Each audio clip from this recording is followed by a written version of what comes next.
علی رسول الکریم. میرے دوستوں، بزرگوں اور عزیز ساتھیوں، یہاں پہلی مرتبہ حاضری کا موقع اللہ تعالیٰ نے عطا فرمایا.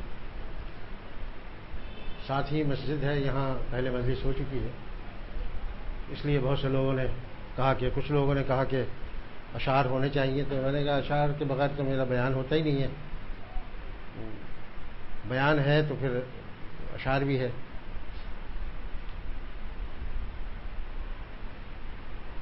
یعنی یہ کہنے کی ضرورت نہیں ہے، بہرحال کہہ دیا تو یہ ان لوگوں کے صاحب ذوق ہونے کی علامت ہے.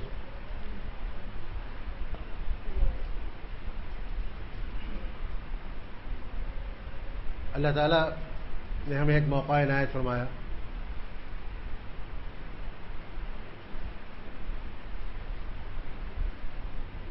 پچھلے سال مجھے یاد ہے کئی لوگ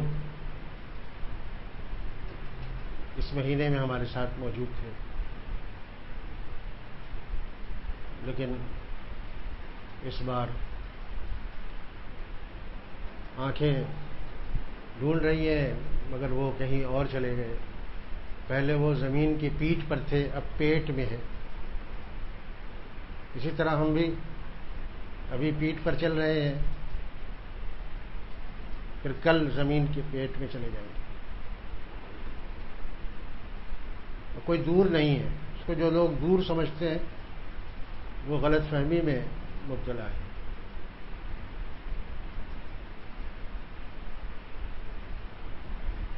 میں نے اس موقع پر عرض کیا ہے کہ ہے زندگی طویل یہ سمجھ کا ہیر پھیر ہے زندگی طویل. یہ طویل ایسی جیسے کہ ربر بینڈ ہوتا ہے نا، اس کو آپ یوں کھینچے تو اتنی لمبی لگتی ہے، لیکن وہ ہوتی اتنی سی ہے. شیطان اور نفس جو ہے ہمیں کھینچ کر بہت لمبی عمر دکھاتا ہے کہ ابھی تو جوان ہے، تو ادھیڑ ہوں گے، پھر بوڑھا ہوگا، پھر اس کے بعد حالانکہ یہ ضروری نہیں ہے، جوان بھی چلے جاتے ہیں دنیا سے. اس مضمون کو آپ سماعت فرمائیے کہ ہے زندگی طویل یہ سمجھ کا ہیر پھیر ہے، اذاں تو ہو چکی ہے بس نماز ہی کی دیر ہے زندگی طویل یہ سمجھ کا ہیر پھیر ہے، اذاں تو ہو چکی ہے بس نماز ہی کی دیر ہے. آپ نے دیکھا کبھی جنازے کی نماز سے پہلے اذان ہوتے سنا؟ کبھی نہیں ہوتا، نہیں ہوتی. کیوں؟ تو اذان ہو چکی تھی. جیسے ہی پیدا ہوئے نا، اذان بھی اور تکبیر بھی، دائیں کان میں اذان، بائیں کان میں تکبیر. اب یہ جو وقفہ ہے نا، نماز کا وقفہ ہے، یہ جس میں ہم جی رہے ہیں. سوچئے کتنا قلیل وقفہ ہے یہ. آپ نے دیکھا جب امام صاحب نماز میں اہتمام سے کھڑے ہو جاتے ہیں اور مؤذن صاحب تکبیر کرنا شروع کرتے ہیں، 15 منٹ پہلے خیر اذان ہو جاتی ہے، اس میں تکبیر میں تھوڑا سا فرق ہوتا ہے، لیکن تکبیر کے بعد تو کوئی وقفہ ہی نہیں ہوتا. جیسے ہی اللہ اکبر، اللہ اکبر، لا الہ الا اللہ کہتے اسے امام صاحب اللہ اکبر.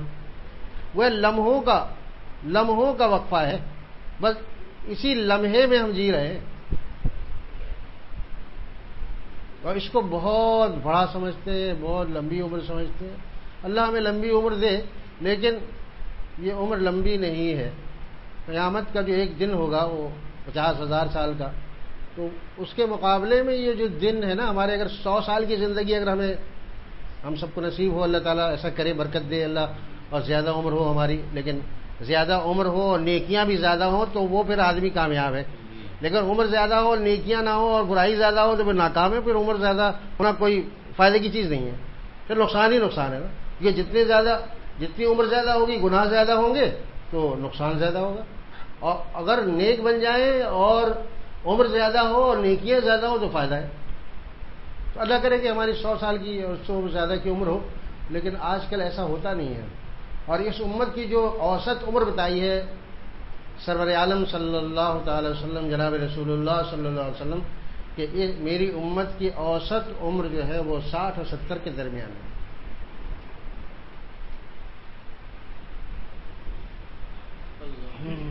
بین 70 و 60.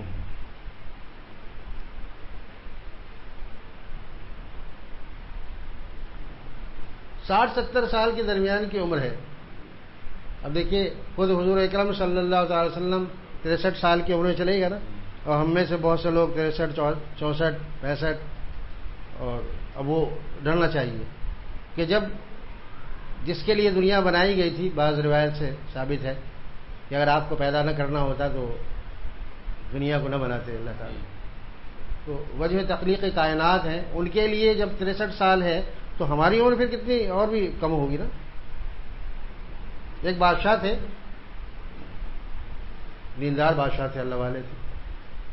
انہوں نے یاد دہانی کے لیے ایک ملازم رکھا ہوا تھا جو وقفے وقفے سے, جب یہ شاہی تخت پر براجمان ہے اور ادھر ایک ملازم ہے دائیں طرف, وہ وقفے وقفے سے کہتا تھا الموت. جب خاموش ہو جاتا, تھوڑی دیر بعد پھر بولتا الموت الموت.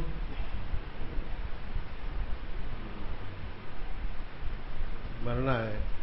اب یہ فیصلہ بھی کرتے تھے نا, تو اس پہ خیال آتا تھا کہ کہیں کوئی فیصلہ اللہ تعالیٰ کی مرضی کے خلاف نہ ہو جائے, کسی پر زیادتی نہ ہو جائے, کسی پر ظلم نہ ہو جائے, کیونکہ مجھے مرنا ہے. یہ موت یاد دلا رہا. یہ آدمی جس کو ملازم رکھا تھا اس کا کام ہی یہی تھا کہ وہ صرف موت یاد دلائے. جیسے فرمایا حدیث پاک میں آتا ہے جو آدمی 27 مرتبہ اور بعض روایت میں 25 دفعہ اللہ مبارک لی فی الموت و فی ما بعد الموت پڑھے گا روزانہ, تو وہ بہت اجر ہے اس کا, اور شہادت کی موت اس کو عطا ہوگی. اللہ مبارک لی فی الموت و فی ما بعد الموت. ارے یہ پڑھنے سے صرف مطلب نہیں ہے, پڑھے گا جب آدمی تو موت یاد آئے گی اس کو. اللہ مبارک لی فی الموت, اللہ میری موت میں آپ برکت دے دیجیے, اور فی ما بعد الموت, اور جو موت کے بعد کی زندگی ہے اس میں بھی برکت دے دیجیے.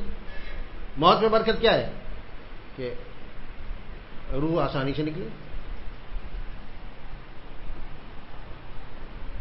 میرے بھائی ہیں اثر جون پوری, وہ کہتے ہیں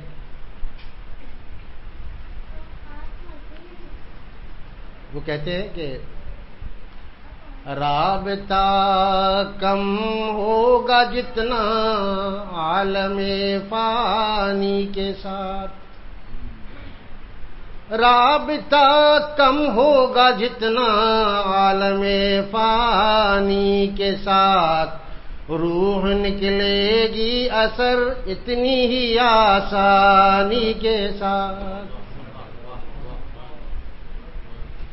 رابطہ کم ہوگا جتنا عالم فانی کے ساتھ, روح نکلے گی اثر اتنی ہی آسانی کے ساتھ.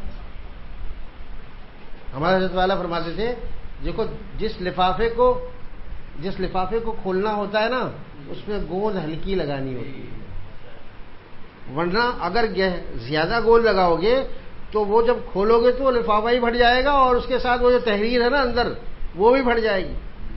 لہذا ہلکا گوند لگا. دنیا سے دل کم لگانا ہے کیونکہ دنیا چھوڑنا ہے, دنیا چھوٹنے والی. ہمارے حضرت والا 3 جملے فرماتے تھے. ہمارے حضرت والا رحمۃ اللہ علیہ سے مراد آپ لوگ تو سمجھتے ہوں گے, زیادہ تر لوگ واقف ہیں, حضرت شیخ العرب والعجم عارف باللہ حضرت مولانا شاہ حکیم محمد اختر صاحب رحمہ اللہ تعالی, جن کے ساتھ میں 25 سال سے بھی زیادہ رہا, اللہ تعالیٰ کا شکر ہے. تو وہ فرماتے تھے دیکھو میں 3 جملے تم کو بتاتا ہوں, یہ اپنے گھر میں لکھ لینا. یہ شعر نہیں ہے, اگر تم اس میں کوئی توازن تلاش کرو گے تو نہیں ملے گا, کیونکہ یہ شعر نہیں ہے, 3 جملے ہیں. شعر میں وزن ہوتا ہے نا, خاص وزن ہوتا ہے, لیکن جملوں میں کوئی وزن ضروری نہیں ہے. حضرت فرماتے تھے 3 جملے یاد رکھنا, اور اس کو اگر ہو سکے تو اپنے کمروں میں لکھ کے سامنے رکھنا جہاں تمہاری اکثر نظر پڑتی ہے. وہ 3 جملے کیا تھے؟ جس دنیا سے ہمیشہ کے لیے جانا, پہلا جملہ یاد رکھیے. اللہ مجھے بھی یاد دلائے اور آپ سب کو یاد رکھنا آسان فرمائے. عارف باللہ کا جملہ ہے, اللہ والے کا جملہ ہے. اللہ والوں کے الفاظ میں بھی نور ہوتا ہے نا, اللہ والوں کے الفاظ میں بھی نورانیت ہوتی ہے, نور ہوتا ہے. تو حضرت فرما رہے ہیں جس دنیا کو چھوڑ کر ہمیشہ کے لیے جانا اور کبھی اس دنیا میں واپس نہ آنا, ایسی دنیا سے جی کا کیا لگانا.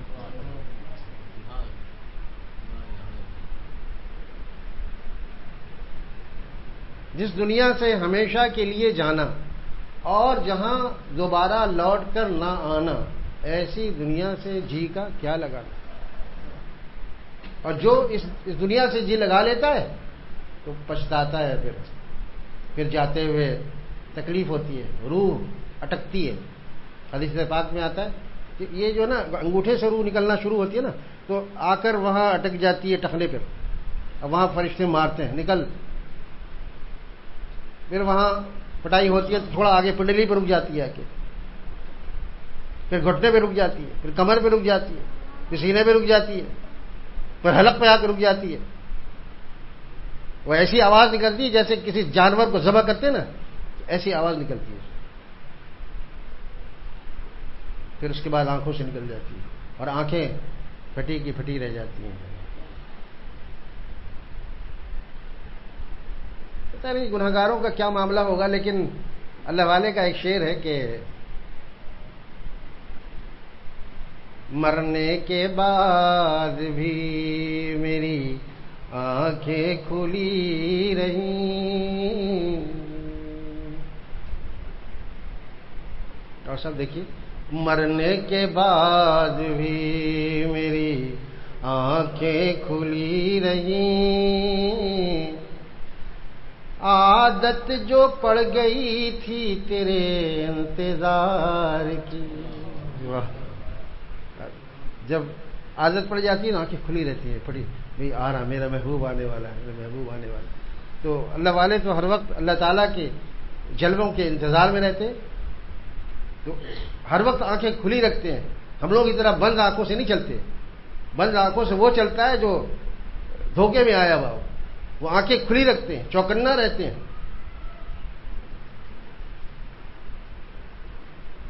مرنے کے بعد بھی میری آنکھیں کھلی رہتی ہیں. دوست جانتے ہیں کہ پھر اس کو بند کرنا پڑتا ہے. جن آنکھوں سے یہ غیروں کو دیکھا کرتا تھا, غیر محرم کو گھور گھور کر دیکھا کرتا تھا, وہ آنکھیں اب ایسی بے بس ہیں کہ دوسرا آدمی اس کی پلکیں بند کر رہا ہے, خود سے بند نہیں کر سکتا. وہ جن آنکھوں کو اللہ تعالیٰ کی نافرمانی میں استعمال کیا, اب وہ آنکھیں اتنی بے بس ہیں کہ دوسرا آدمی جو تیماردار بیٹھا ہے وہ بند کر رہا ہے. اور جن ہاتھوں سے رشوت لیا کرتا تھا, وہ ہاتھ ایسے بے بس ہیں کہ دوسرا آدمی اس کو سیدھا کر رہا ہے.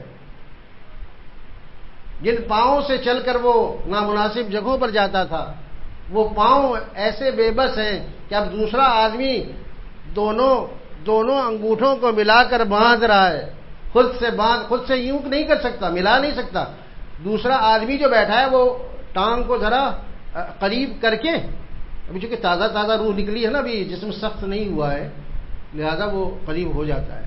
اور اس کے بعد اس کو کپڑے سے باندھ دیا جاتا ہے. حکم بھی یہی ہے.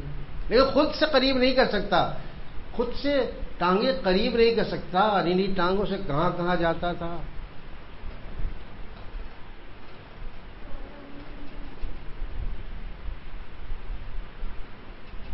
تھوڑی دیر موت کو یاد کرنا, گھر میں بھی ماحول بناؤ دوستو. تھوڑی دیر تعلیم کا حلقہ قائم کرنا, تھوڑی دیر بیٹھ کر آخرت کی بات کرنا. ہمارے حضرت والا رحمۃ اللہ علیہ کے شیخ ثانی تھے مولانا شاہ ابراہ الحق صاحب رحمۃ اللہ علیہ. تو وہ قبرستان کو جنت کا ویٹنگ روم کہتے تھے, جنت کا ویٹنگ روم. اور جس کلاس میں جانا ہوتا ہے اس کی ویٹنگ روم بھی اسی طرح. اگر فرسٹ کلاس کا ڈبہ ہے, اے سی پارلر کا ڈبہ ہے,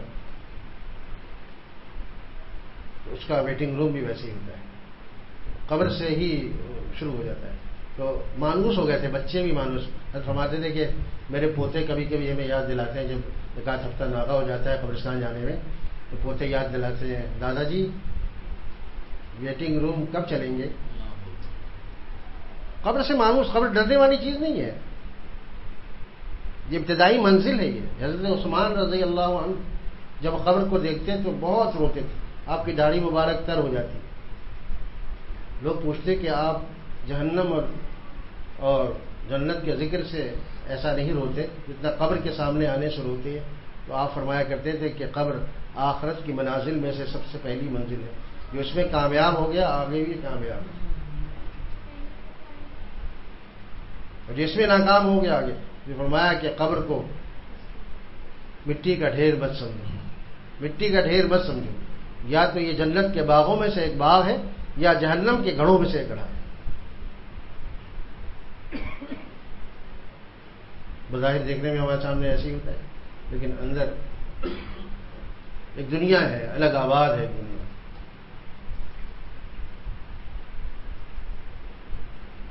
میں نے عرض کیا ختم کب ہوگا سفر مرنے کے بعد, ختم کب ہوگا سفر مرنے کے بعد, ختم کب ہوگا سفر مرنے کے بعد, اور ہوگا تیز تر مرنے کے بعد, اور ہوگا تیز تر مرنے کے بعد.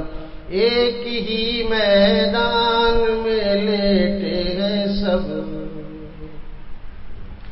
ایک ہی میدان میں لیٹے ہیں سب, کیا گدا کیا تاجور مرنے کے بعد, کیا گدا کیا تاجور مرنے کے بعد. تاجور یعنی بادشاہ, تاج پہنے ہوتے نا, لیکن تاج پہننے والوں کا کیا حال ہوتا ہے. ہمارے حضرت والا ایک شعر پڑھا کرتے تھے, لوگ بڑے رال ٹپکاتے نا, وہ بادشاہ ہے. حضرت فرماتے تھے کہ شاہوں کے سروں پر, شاہوں کے سروں پر تاج گراں سے درد سا اکثر رہتا ہے. تاج گراں یعنی بھاری تاج, لیکن ایک رتبہ ہے, ایک عہدہ ہے, اور بیچارے مجبوراً پہنے ہوتے, بھاری, اس کا بھاری پن اس کو برداشت کرتے ہیں. تو فرمایا کہ شاہوں کے سروں پر تاج گراں سے درد سا اکثر رہتا ہے, اور اہل وفا کے سینوں میں ایک نور کا دریا بہتا. اہل وفا یعنی اللہ والے, اللہ والے اہل وفا ہیں کیونکہ اللہ سے وفا کرتے, اور بادشاہ بالعموم بے وفا ہوتے. دنیا کی محبت گھر کر لیتی ہے دل کے اندر, عہدے کی محبت, مال کی محبت, جاہ کی محبت. شاہوں کے سروں پر تاج گراں سے درد سا اکثر رہتا ہے, اور اہل وفا کے سینوں میں ایک نور کا دریا بہتا. اگر ہم بھی اہل وفا بن جائیں گے, ہم بھی اللہ والے بن جائیں گے, تو ہمارے دلوں میں بھی نور کا دریا بہے گا. نور کا دریا بہنے سے مراد یہ کہ اچھی اچھی خواہشات پیدا ہوں گی, نیکی کا تقاضا پیدا ہوگا, اچھے اچھے کام کرنے کا داعیہ پیدا ہوگا. اور جب دل میں نور کا دریا بہ رہا ہے تو اعضاء سے اعمال بھی نورانی صادر ہوں گے. ہمارا آپ جانتے ہیں کہ جب ہم فجر کی نماز کے لیے جاتے ہیں تو ایک دعا سکھائی سرور عالم صلی اللہ علیہ وسلم, اللہم اجعل فی قلبی نور وفی بصری نور وفی شعری نور وفی سمعی نور.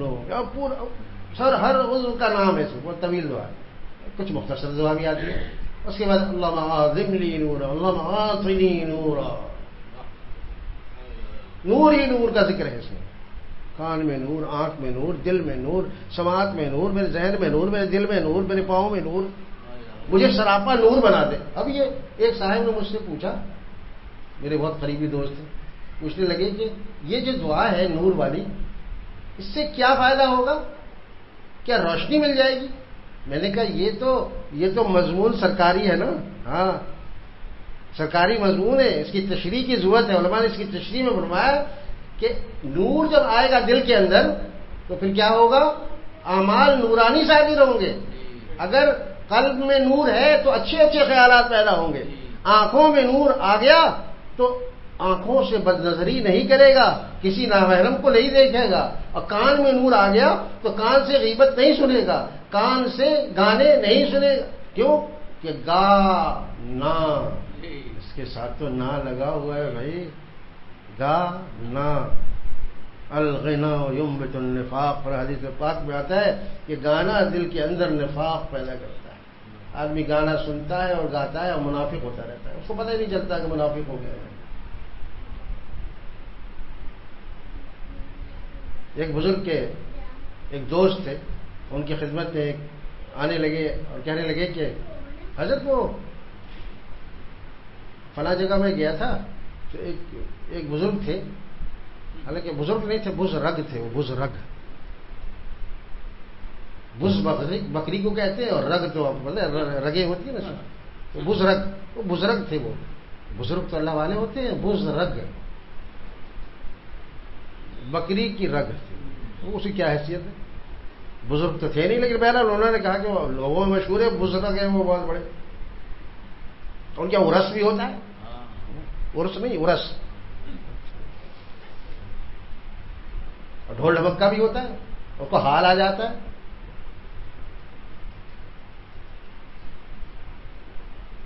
پھر کیا ہوا بھائی، وہاں گئے تھے تم؟ جی، تو وہ تو قوالی سن رہے تھے اور گانے سن رہے تھے اور موسیقی سن رہے تھے۔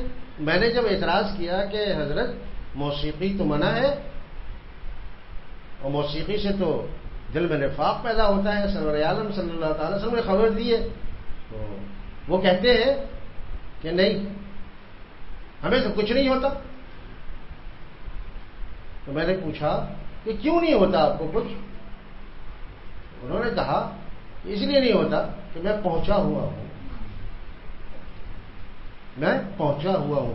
تو حضرت ابن جوزی رحمہ اللہ تعالیٰ بہت بڑے امام ہیں، بہت بڑے عالم ہیں، علامہ ابن جوزی رحمہ اللہ علیہ، انہوں نے فرمایا تم نے اے ابن عقیل تم نے مجھ سے یہ نہیں پوچھا کہ کہاں پہنچا ہے،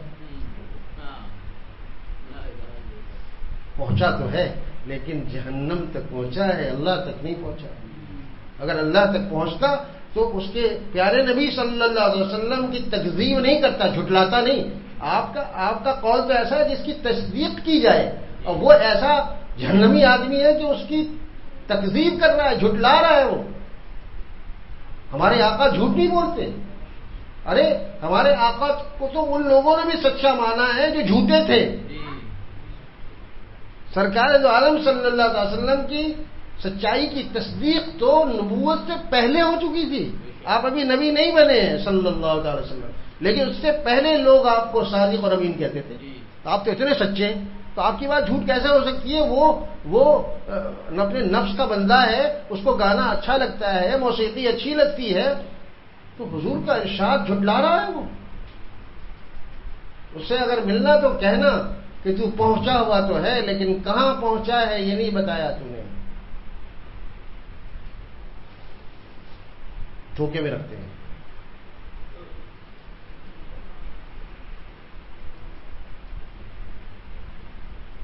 تو گانے میں تو خود ہی نام موجود ہے کہ نہیں گانا ہے بھائی، بلکہ سارے گناہ ایسے ہیں کہ جو نہ کرنے کے ہیں، غیبت ہے، چغلی ہے، حسد ہے، بغض ہے، دشمنی ہے، قتل ہے، زنا ہے، ہر گناہ میں نام مت کرنا، مت کرو، آرام سے رہو۔ ہمارے والا رحمۃ اللہ علیہ فرماتے تھے بھائی تم لوگ دنیا میں رہتے ہو، تم لوگوں نے کوئی ایسا سیٹ دیکھا ہے جو مزدوری نہ کروائے اور تنخواہ دے دے؟ ہم لوگ سب کہتے تھے حضرت ایسا تو کوئی بھی سیٹ نہیں ہوتا، لیکن میرا مالک ایسا کریم ہے جو یہ کہتا ہے کام مت کرو اور مجھ سے اجر لو، کام مت کرو مجھ سے اجر لے لو۔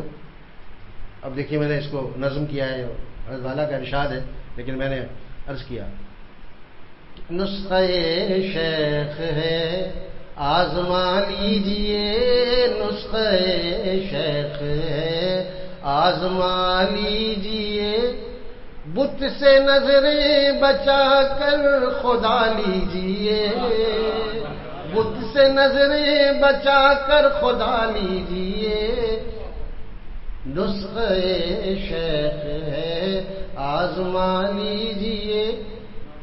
بت سے نظریں بچا، یہ جو چلتے پھرتے بت ہے نا، یہ اگرچہ پتھر کے نہیں ہے، گوشت پوشت کے ہیں، لیکن اس سے ہمارا ایمان چلا جاتا ہے، ہمارا اخلاص چلا جاتا ہے، ہمارے تقویٰ پر ضرب پڑتی ہے، اور ہماری کیفیت احسانی چھن جاتی ہے، ہماری حلاوت ایمانی غارت ہو جاتی ہے۔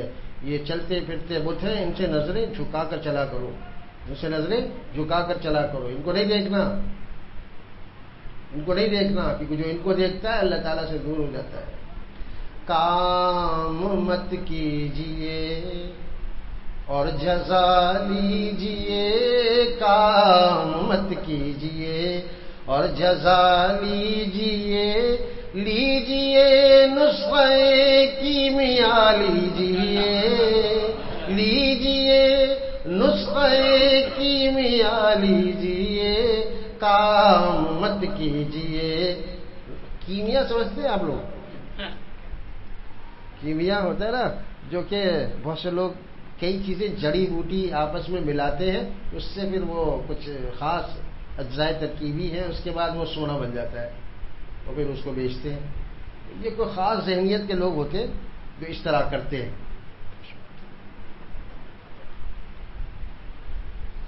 تو کسی کو پتا چل گیا کہ حضرت کے پاس ایک بزرگ تھے اللہ والے کے، ان کے پاس کوئی نسخہ ہے جس سے کیمیا بنانے میں مدد ملتی ہے۔ آپ کے کہنے لگے حضرت آپ مجھے دے دینا وہ نسخہ۔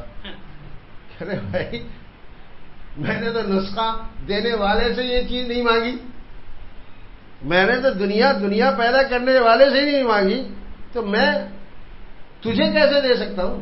مجھے نہیں آتا بھائی، یہ فن مجھے نہیں آتا، کس نے بتا دیا؟ نہیں مجھے سنا ہے، نہیں آپ دے دیں بس۔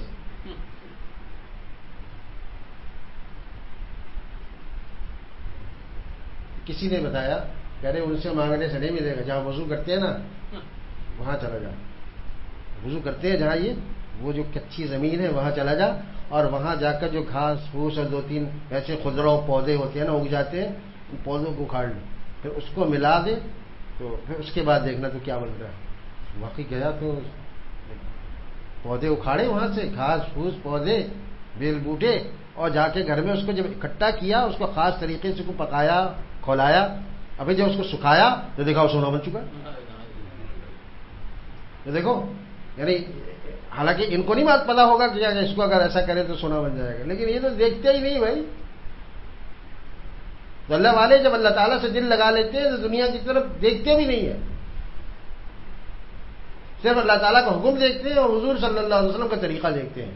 تو عرض کیا کہ کام مت کیجئے اور جزا لیجئے، لیجئے نسخہ کیمیا لیجئے، یعنی غیبت نہ ہو بدنگاہی نہ ہو۔ اب تشریح ہو رہی ہے کہ کام نہ کرنے سے کیا مراد ہے، یعنی غیبت نہ ہو بدنگاہی نہ ہو، کچھ نہ کرنے کا ان سے صلہ لیجئے، کچھ نہ کرنے کا ان سے صلہ لیجئے۔ غیبت نہیں کرے تو اللہ تعالیٰ اس سے خوش ہو جاتے ہیں، اور اس کے بعد اللہ تعالیٰ اس کو نوازتے ہیں۔ ابھی کچھ کیا نہیں، ایسے بیٹھا رہا چپ سے، کیا کیا میں بیٹھا ہی ہے نا چپ سے۔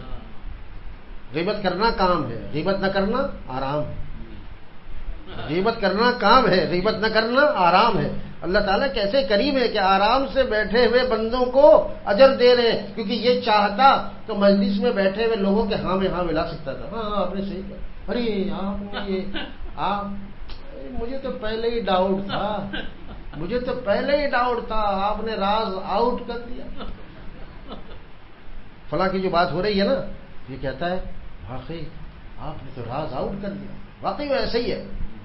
حالانکہ اسے کیا کرنا ہے، اس کا دفاع کیا جائے، اس کو کہا جائے کہ دیکھو وہ ایسا آدمی نہیں ہے، اور اگر وہ ایسا ہے بھی تو ہم تو اس سے بھی زیادہ برے ہیں، ہم اس کی غیر موجودگی میں اس کی برائی کر رہے ہیں، اس کو روک دینا چاہیے۔ اللہ والوں کا یہ شیوا رہا ہے، جب کوئی بھی آدمی ان سے دوستی کرنے آتا وہ کہتا کہ آپ ہمیں اجازت دے دیجئے کہ ہم آپ کے پاس تھوڑی دیر بیٹھا کریں، تو فرماتے ایک شرط ہے، میرے پاس بیٹھو گے تو اپنی بات کرو گے یا میری سنو گے، میری سنو گے یا اپنی بات کرو گے، کسی تیسرے کی بات نہیں کرنی۔ شرط منظور ہے؟ وہ کہتا ٹھیک ہے حضرت منظور ہے، میں کسی کی بات نہیں، بس ٹھیک ہے پھر تم میرے دوست۔ اور اگر تم نے کبھی تیسرے کی بات کی تو اس دن میں تم کو اٹھا دوں گا، چلے جاؤ، اس دن سے دوستی ختم ہو جائے گی۔ تو ہمیں بھی ایسا ہی ہونا ہے، ہمیں کسی تیسرے کی بات نہیں کرنی ہے۔ عورتوں میں پہلے یہ مرض تھا، اب تو مردوں میں بھی یہی مرض، جہاں بیٹھ جاتے ہیں بچی سے کی بات شروع کرتے ہیں، وہ ایسا ہے وہ ایسا ہے وہ ایسا۔ غیبت کا گناہ، فرمایا الغیبت اشد من الزنا، غیبت جو ہے زنا سے زیادہ سخت ہے۔ پوچھا گیا کہ آخر اتنا سخت کیوں ہے؟ وہ تو خود اتنا بڑا گناہ ہے، اس لیے کہ بدکاری کرنے والا، زنا کرنے والا اپنے آپ کو مجرم سمجھتا ہے، اور غیبت کرنے والا کہتا ہے کہ میں نے کون سا گناہ کیا، میں تو سچی بات کی۔ دیکھا، گناہ کر کے شرمندہ بھی نہیں ہوتا، کہتا ہے کہ آپ اس کو میرے پاس لائیے، اس کی ڈیوٹی لگا دیتا ہے کہ آپ اس کو میرے پاس لائیے، میں اس کے منہ پر کہوں گا، اس کو کیا ضرورت ہے آپ کے پاس لانے کی؟ آپ خود گناہ کر رہے ہیں، آپ باز آ جائیے، لانے اور لے جانے کی بات کرنے کی چھوڑ دیجیے۔ ایک بزرگ سے جب کہا کہ میں اس کے منہ پہ یہ کہہ سکتا ہوں، انہوں نے کہا کہ اگر آپ نے اس کے منہ پر وہ برائی جو اس کے پیٹھ پیچھے کی ہے اگر وہ کریں گے تو اس کو برا لگے گا یا اچھا لگے گا؟ ہاں برا تو لگے گا، بس گناہ ہے۔ اگر اس کو برا لگے گا سامنے بھی تو پیٹھ پیچھے اس کی برائی کرنا یہ گناہ ہے، گناہ کبیرہ ہے، اور زنا سے زیادہ سخت ہے۔ مردہ بھائی کا گوشت کھانا ہے، قرآن پاک میں صاف تحریر ہے، صاف لکھا ہے، اللہ تعالیٰ نے فرمایا کہ کیا تم اس بات کو پسند کرتے ہو کہ تم اپنے مردہ بھائی کا گوشت کھاؤ؟ ایک تو مردے کا گوشت کھانا، ویسے بھی آدمی کا گوشت کھانا کتنا عجیب ہے، کراہت ہے اس میں، آدمی کا گوشت کھائے آدمی، اور وہ بھی مردہ، اور وہ بھی اپنا بھائی۔ دیکھیں 3 شناختیں جمع ہیں، 3 برائیاں ساتھ ساتھ ہیں، ایک تو مردے کا انسان کا گوشت کھا رہا ہے اور وہ مردہ بھی ہے، اور تیسرے بھائی بھی ہے، وہ لحم اخی، مردہ بھائی کا گوشت ہے۔ وہ بیٹھے ہیں کھا رہے ہیں مزے میں، سب ہنس رہے ہیں، بول رہے ہیں، زندگی کہہ رہے، زندگی گزر رہی بس آسانی سے گزر رہی، یہ پتہ چلے گا جب موت آئے گی۔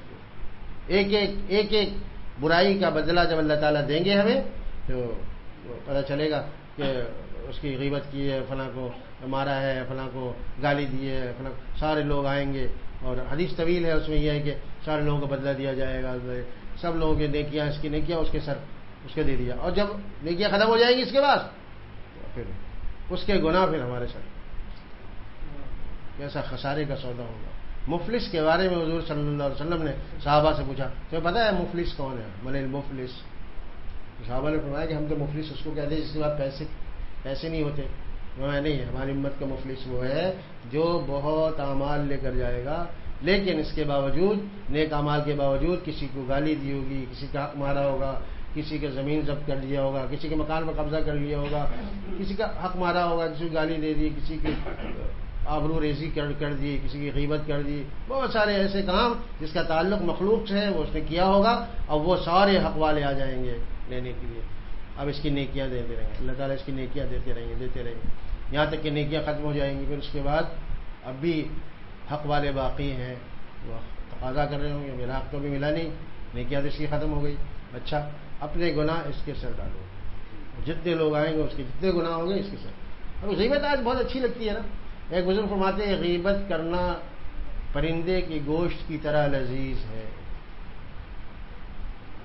پرندے کی گوشت کی طرح لذیذ ہوتا ہے غیبت ہوتی ہے، لیکن اس کا وبال بہت سخت ہے، وبال بہت سخت ہے۔ ایک دفعہ حضرت جنید بغدادی رحمہ اللہ تعالی ایک مسجد میں تھے، بیٹھے نماز پڑھ رہے ہیں، بہت بڑے اللہ والے ہیں، جنید تو بہت مشہور بزرگ ہیں، جنید بغدادی، جب کوئی اللہ والا بن جاتا ہے نا بہت بڑا، وہ کہتے ہیں یہ جنید وقت ہے، اس وقت کا جنید ہے، یہ اس وقت کا جنید۔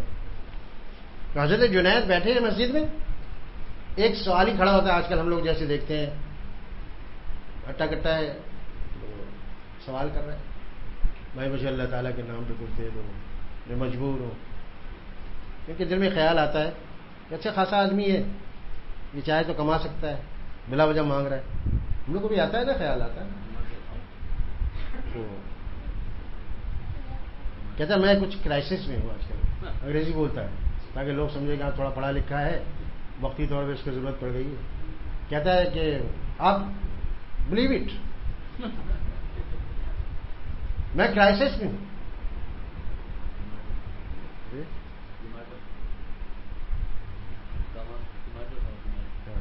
میں بہت کرائسس میں ہوں. آپ یقین کیجئے میری فیملی بہت ڈسٹرب ہے. اردو تو جانتا ہی نہیں ہے بیچارہ، لیکن مانگ رہا ہے. اب وہ حضرت جنید سوچنے لگے کہ اچھا خاصا آدمی ہے یہ، لیکن یہ مانگ رہا ہے، اس کو ملازمت کرنی چاہیے.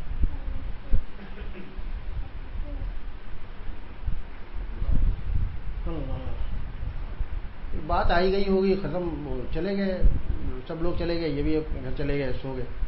رات کو خواب میں ایک حبشی کے جیسا کالا اور موٹا آدمی، بہت رحیم شہیم، اور تھال میں گوشت لے کر آیا، اور گوشت بالکل سڑا ہوا گوشت، جیسے سڑان کی بو آ رہی ہے دور سے. ابھی وہ وہاں سے آ رہا ہے وہ کالا آدمی، اس کے ہاتھ میں تھال ہے اور اس میں گوشت ہے کچا اور وہ سڑا ہوا ہے، اور لا کر حضرت جنید کے پاس منہ کے قریب کر دیا، کہا کھاؤ اس کو، کھاؤ کھاؤ ورنہ لگا ہوا بھی. اس کے ہاتھ میں گرز ہے. میں کیسے کھا سکتا ہوں، یہ تو کچا مردار گوشت لگ رہا ہے. بس تم نے دن میں کھایا ہے یہ گوشت، تم نے آج دن میں یہ گوشت کھایا ہے. نہیں نہیں میں نے تو نہیں کھایا. کون کا ذہن کیا کہ غیبت کی ہوگی؟ کہ میں نے تو کسی کی غیبت نہیں کی. کیوں؟ تم نے مسجد میں یہ نہیں سوچا تھا کہ یہ آدمی ہٹا کٹا ہے، اس کو کام کرنا چاہیے؟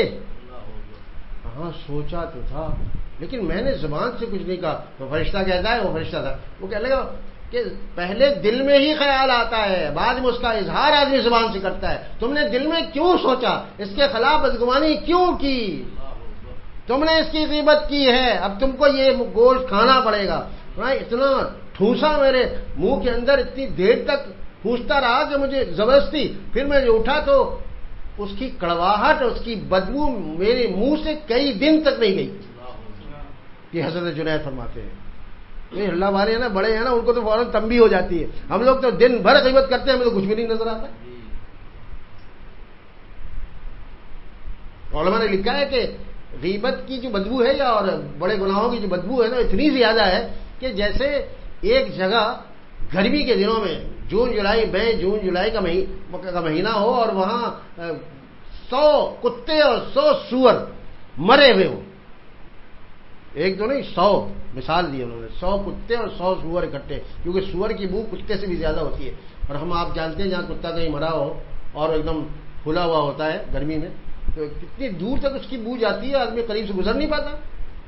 تو وہ 100 سور اور 100 کتے ایک جگہ مرے ہوئے ہوں گرمی میں، تو اس سے جتنی بدبو آتی ہے، ہر گناہ میں اس سے زیادہ بدبو ہے. لیکن ہمیں محسوس نہیں ہوتی، اس لیے کہ ناک سڑی ہوئی ہے، اندر فساد ہے، ناک کام نہیں کر رہی، پتہ نہیں چلتا کتنے بڑے بڑے گناہ ہم کر رہے ہیں. مرنا ہے، مرنے کے بعد جواب دینا ہے. تو کوئی یاد دلانے والا بادشاہ کی طرح ہم نے رکھا نہیں، موت کو یاد دلائے، خود یاد کرنا ہوگا. دوستوں میں عرض کر رہا تھا نا، گھر میں تعلیم کیا کرو. گھر میں یا تو فضائل اعمال لے لو، یا پھر حضرت مجدد ملت حکیم الامت تھانوی رحمۃ اللہ کی کتاب اصلاحی نصاب ہے، وہ لے لو. تعلیم الدین وغیرہ بھی اس میں ہے، اور جزائر الاعمال وغیرہ، بہت ساری رسائل کا مجموعہ ہے. وہ لے کر تھوڑا تعلیم کیا کرو. گھر میں گھر والوں کو بھی، جیسے وہ بچہ کہتا تھا نا مجھے اسٹیشن ویٹنگ روم چلنا ہے، تو ہمیں بھی ویٹنگ روم کا شوق پیدا ہو جائے کہ ہمیں جانا ہے، ہمیں مرنا ہے. مرنے سے آدمی گھبرائے نہیں. آدمی مرے گا جب ہمیشہ کی زندگی ملے گی، ہے نا بھائی؟ ہاں، جب آدمی مرے گا جب ہمیشہ کی زندگی ملے گی. مرے بغیر کیسے ہمیشہ کی زندگی مل سکتی ہے؟ کوئی آدمی مرنا نہیں چاہتا نا. ایک دوست نے مجھ سے کہا کہ آپ کہتے ہیں کہ جنت میں ہمیشہ کی زندگی ہوگی تو آدمی کیا بور نہیں ہوگا وہاں؟ بھائی میں نے کہا بور ہوگا؟ ارے یہاں تو سینکڑوں وساوس ہیں، سینکڑوں تکلیفیں ہیں، سینکڑوں مصیبتیں ہیں، اس پر بھی وہ جینا چاہتا ہے. جہاں ہمیشہ ہمیشہ کے انعامات ہی انعامات ہوں گے، جہاں پہ مشقتوں کا کوئی نام نہیں ہوگا، مصیبتوں کا کوئی نام نہیں ہوگا، کیونکہ وہاں مصیبتیں الگ اور راحتیں الگ. مصیبتیں جہنم میں، راحتیں جنت میں. مشقتیں جہنم میں اور ساری خوشحالیاں وہ جنت میں. تکالیف سب جہنم میں اور راحتیں سب جنت میں. تو وہاں تو الگ الگ کر دی جائیں گے نا، یہاں تو سب ملی جلی. تو یہاں ملی جلی کیفیت میں کوئی مرنا نہیں چاہتا، تو وہاں جب کیفیت اکیلی ایسی ہوگی، تنہا ایسی کیفیت ہوگی کہ بس عیش ہی عیش ہے، عیش ہی عیش. اس میں کون مرنا چاہے گا؟ اور روزانہ حسن میں اضافہ ہو رہا ہے، روزانہ قوت میں اضافہ ہو رہا ہے، روزانہ ترقی ہو رہی ہے، صحت بہتر ہو رہی ہے، اچھی ہو رہی. یہاں تو صحت گھٹتی ہے نا، یہاں تو صحت میں کمی آتی ہے. وہاں جیسے جیسے عمر بڑھے گی، اور عمر کیا بڑھے گی، ایک ہی عمر رہے گی. ہمارا فرماتے تھے وہاں سورج نہیں ہوگا، اس لیے عمر بس ایک جگہ قائم ہے. یہاں تو سورج ہے جو ہماری عمر بڑھا رہا ہے، پھر آگے جا کے ایک دم لے جاتا ہے، اس کے بعد پھر گھٹانا شروع ہو جاتا ہے، پھر بوڑھے ہو آدمی ناکارہ عمر میں پہنچ جاتا ہے. کوئی مرنا نہیں چاہتا. اس لیے میں نے عرض کیا کہ موت سے جو ڈرتے ہیں ان کو کوئی سمجھائے. موت سے جو ڈرتے ہیں، موت سے جو ڈرتے ہیں ان کو کوئی سمجھائے. آپ کیوں ہمیشہ کی زندگی سے ڈرتے ہیں؟ آپ کیوں ہمیشہ کی زندگی سے ڈرتے ہیں؟ موت سے جو ڈرتے ہیں ان کو کوئی سمجھائے. موت سے جو ڈرتے ہیں ان کو کوئی سمجھائے. آپ کیوں ہمیشہ کی زندگی سے ڈرتے؟ لوگ آج دنیا میں، لوگ آج دنیا میں دشمنی سے ڈرتے ہیں. لوگ آج دنیا میں دشمنی سے ڈرتے ہیں. نفس ہم تو بس تیری دوستی سے ڈرتے ہیں. نفس ہم تو بس تیری دوستی سے ڈرتے ہیں. نفس مشورہ دیتا ہے، نفس مشورہ دیتا ہے کہ کر لے گناہ، اچھا لگے گا، مزہ آئے گا. ارے 4 دن کی زندگی ہے، پھر کہاں زندگی، پھر کہاں زندگی. یہ کفار کا قول ہے، مسلمانوں کا قول نہیں. پھر کہاں زندگی. زندگی تو اصل آئے گی مرنے کے بعد. زندگی تو اصل مرنے کے بعد آئے گی. میں نے ایک جگہ، دوسری جگہ عرض کیا کہ سرخوشی ہمیشہ کی، سرخوشی کامیابی کو کہتے ہیں. دیکھیے شعر سنیے گا ذرا کہ سرخوشی ہمیشہ کی،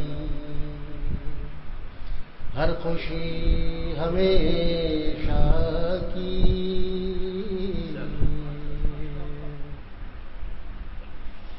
سرخوشی ہمیشہ کی، سرخوشی ہمیشہ کی، سرخوشی ہمیشہ کی، ہر خوشی ہمیشہ کی.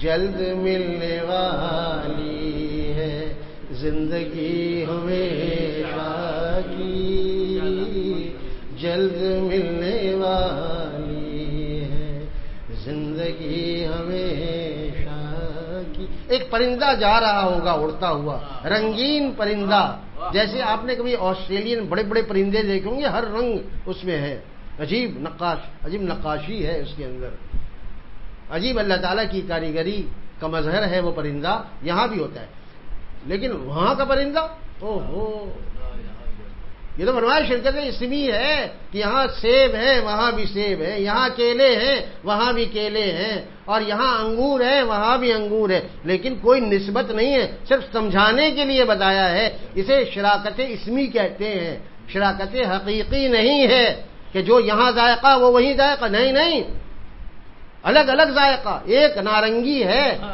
ایک نارنگی ہے، اس کو تو کہتے بھی غلط ہے، حالانکہ رنگی ہے، اس کو نارنگی کہتے ہیں، کتنا اچھا رنگ ہے نا اس کا، ہے تو رنگی لیکن اس کو نارنگی کہتے ہیں، دنیا والوں کی عقل ہے، تو وہاں جو نارنگی ہوگی نا اس کی جو قاشیں ہوں گی، ایک ایک قاش ہوتا ہے، ہم چھلتے ہیں نا، ایک قاش ٹکڑا نکلتا ہے، اسی طرح ارد گرد چھوٹا چھلکا ہوتا ہے اس کو نکالتے ہیں، پھر دوسری قاش، تیسری قاش، ایسی گول سے پھر 10-12 قاشیں ہوتی ہیں جو قاش کہتے ہیں اردو میں، تو ہر قاش کا رنگ الگ، ہر قاش کا ذائقہ الگ، یہ ایک زندگی ملنے والی ہے وہاں کی دوستو، اس زندگی کے لیے اللہ والے تیاری کروا رہے ہیں یہاں پہ، اس زندگی کے لیے دیندار مارے مارے پھر رہے محلوں میں، اس زندگی کی تیاری کے لیے، ایک زندگی ایسی آنے والی ہے، اس سے پہلے اس کی تیاری کرنی ہے، ورنہ پچھتاؤ گے، وہاں آدمی حسرت سے ہاتھ منہ میں دے گا، اور جیسے حسرت سے دانت کاٹتا ہے نا منہ میں انگلی دے کر، ہاتھ کھا جائے گا، وہ پنجے ہاتھ کی جو وہ ہتھیلی ہے یہ کھا جائے گا، اور حتیٰ کہ کوہنی تک پہنچے گا، اس کو پتا بھی نہیں چلے گا میں نے اپنا ہاتھ حسرت میں کھا لیا ہے، لیکن اس وقت اس حسرت کا کوئی فائدہ نہیں ہوگا۔ تو پرندہ اڑ رہا ہوگا، بہت ہی خوبصورت پرندہ ہوگا، دیکھ کر جنتی کے دل میں خیال آئے گا، ہے کیسا اچھا ہے، اس کا گوشت کتنا اچھا ہوگا، یہ دیکھنے میں اتنا اچھا ہے، اس کا گوشت کتنا اچھا ہوگا۔ ایک شاعر نے کہا تھا کہ تم مخاطب بھی ہو قریب بھی ہو، تم مخاطب بھی ہو قریب بھی ہو، تم کو دیکھیں کہ تم سے بات کریں، تم مخاطب بھی ہو قریب بھی ہو، تم کو دیکھیں کہ تم سے بات کریں۔ تو ایک دو جگہ کئی جگہ مجھے جب دعوت کبھی آ جاتی ہے، دوست احباب ہوتے ہیں، بے تکلف ہوتے ہیں، تو کھانا ہم قبول کر لیتے ہیں ان کا، تو اس میں وہ کسٹرڈ آج کل ہوتا ہے، تو کسٹرڈ بہت ہی خوبصورت قسم سے بناتی ہیں بعض خواتین، عجیب قسم سے، اس میں وہ جو جیلی ہوتا ہے اس کو رنگ برنگی جیلیاں، اور اس میں جناب پستے بادام، اس کو اس طرح سجاتے ہیں کہ بہت ہی دیکھ کر بہت ہی جی نہیں چاہتا کہ اس کو چھیڑیں، اس کا حسن متاثر ہو جائے گا بھائی، اگر اس کو چھیڑیں گے اس کا حسن متاثر ہو جائے گا۔ تو میں نے کہا کہ دیکھو شاعر نے تو یہ کہا تھا کہ تم مخاطب بھی ہو قریب بھی ہو، تم کو دیکھیں کہ تم سے بات کریں، لیکن میں آپ کے کسٹرڈ پہ آج یہ کہتا ہوں، آپ کے کسٹرڈ میں یہ کہتا ہوں کہ تم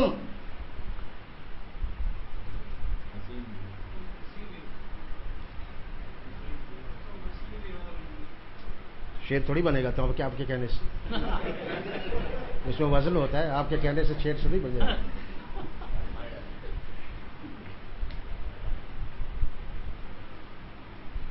آپ لوگوں کو یاد رکھنا چاہیے، میں تو اتنی ساری چیزیں میں بھول جاتا ہوں، لوگ کہتے ہیں کہ آپ اپنا شعر خود بھول جاتے ہیں، میں نے کہا بھائی بات یہ ہے کہ جس کے زیادہ بچے ہوتے ہیں نا، بچوں کو ہی بھول جاتا ہے، پھر نمبر لگاتا ہے، 1 نمبر 4 نمبر، بھائی 5 نمبر کو ذرا بلانا یار، اس کا نام ہی یاد نہیں آ رہا یار، 5 نمبر کا نام کیا رکھا تھا، نام بھول گیا۔ ہاں میرے ایک دوست ہے کشمیر میں، ان کے 22 بچے ہیں، یار 22 بچے کمال کیا آپ نے۔ ایک دوست مجھ سے پوچھ لیں کہ وہ 22 بچے کے ایک بیوی سے، میں نے کہا ہاں بھائی ایک بیوی سے ہیں، ہاں۔ تو اس طرح میرے جو ظاہر اشعار بہت سے، ہزاروں اشعار ہیں، ہزاروں اشعار میں اب کیسے یاد ہے گئی بات، موقع پہ وہ شعر یاد نہیں آتا، بھول جاتے۔ تم ہنسی بھی ہو اور لذیذ بھی ہو، تم ہنسی بھی ہو اور لذیذ بھی ہو، تم کو دیکھیں کہ ہم تمہیں کھائیں، تم کو دیکھیں کہ ہم تمہیں کھائیں، تو پھر وہ کہتے ہیں نہیں آپ دیکھ لیں تھوڑا سا، اس کے بعد کھائیں۔ پھر تھوڑی دیر دیکھنے کے بعد ہم کھاتے ہیں اس کو، ماشاءاللہ کھانے میں بھی لذیذ۔ تب وہ جنتی کہے گا کہ ہو تم ہنسی بھی ہو اور لذیذ بھی ہو، تم کو دیکھے کہ ہم تمہیں کھائیں تو وہ ایک جیسے خیال آئے گا نا، اب تو ما تشتہی انفسکم ولکم فیہا ما تدعون، جو کچھ وہاں دل میں آئے گا وہ بھی ملے گا، اور جو تم زبان سے مانگو گے وہ بھی ملے گا۔ اب وہ پرندہ خود بخود وہاں بھنا ہوا ایک پلیٹ میں روسٹڈ برڈ روسٹڈ سامنے آ جائے گا، اور اتنی اچھی خوشبو آ رہی ہوگی کہ وہ اس پہ ٹوٹ پڑے گا اور کھائے گا لذت کے لیے۔ بھوک سے نہیں کھائے گا بعد میں بھوک نہیں لگے گی، بھوک تو ایک خامی ہے نا، اور جنت خامی سے پاک ہے۔ بھوک تو ایک کمی ہے نا انسان کے اندر، محتاج ہے آدمی، وہاں محتاجی نہیں ہے، بھوک نہیں،